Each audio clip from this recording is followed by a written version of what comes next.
Together, growing in faith, changing communities.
Abongiswe uJesu Kristo.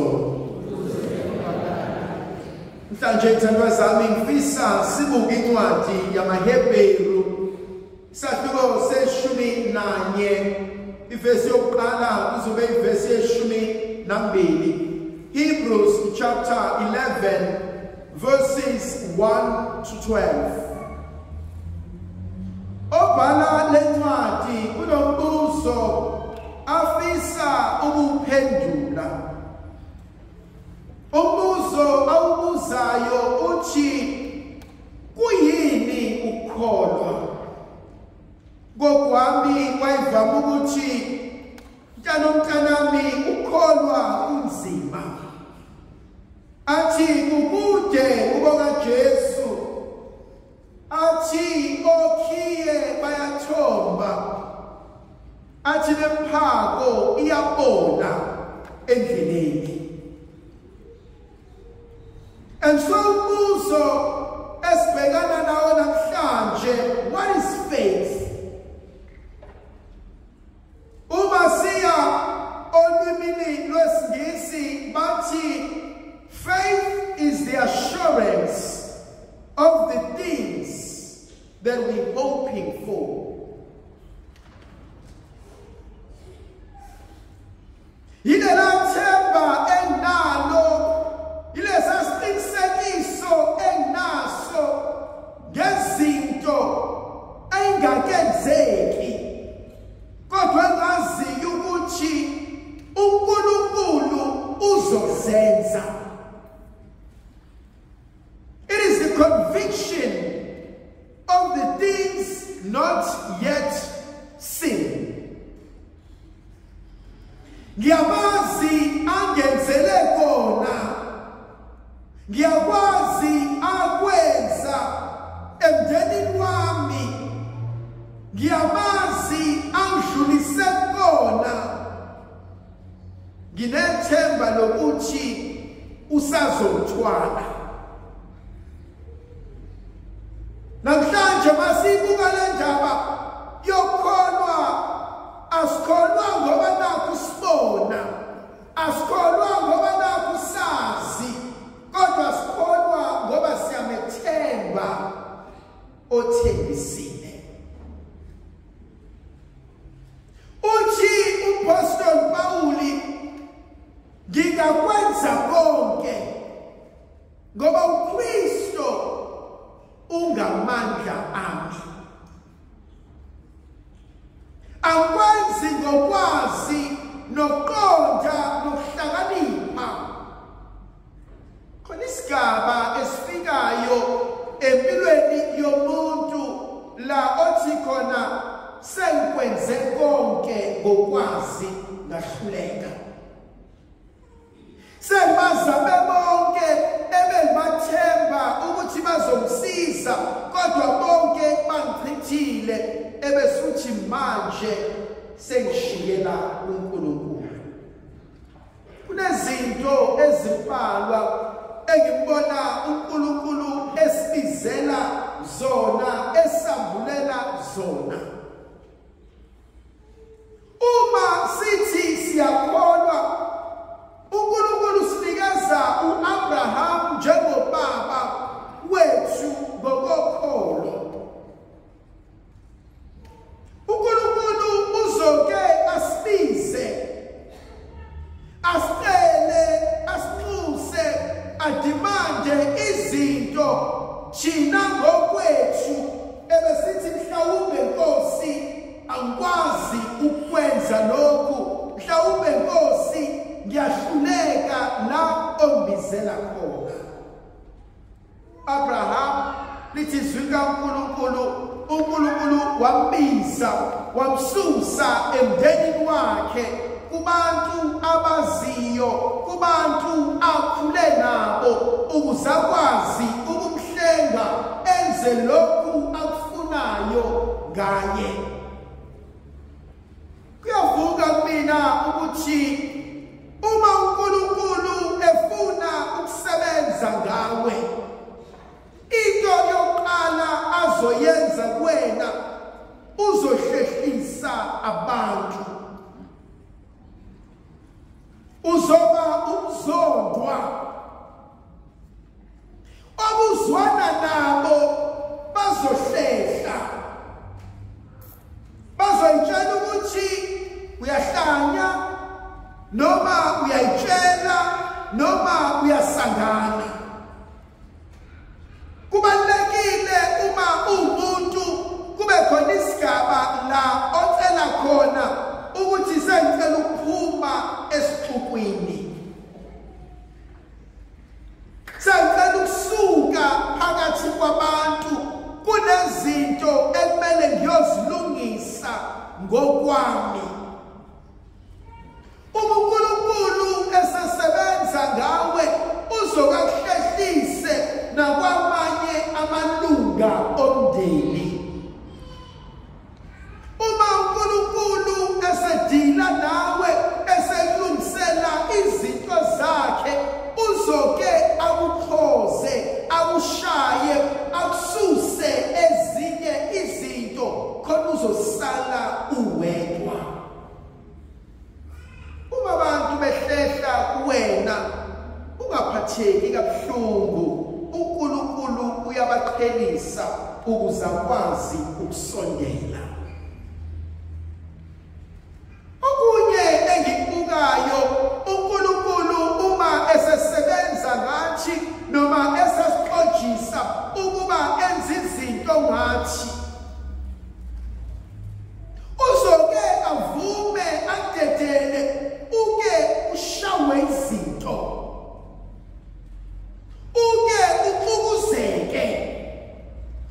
Uyawubona ukuthi esulutholayo uma kuthiwa sizophuza siyagula, imvamisa khona into evalwe ukubhala lapha ezansi, shake well before use. Lelina-ke leyo nto.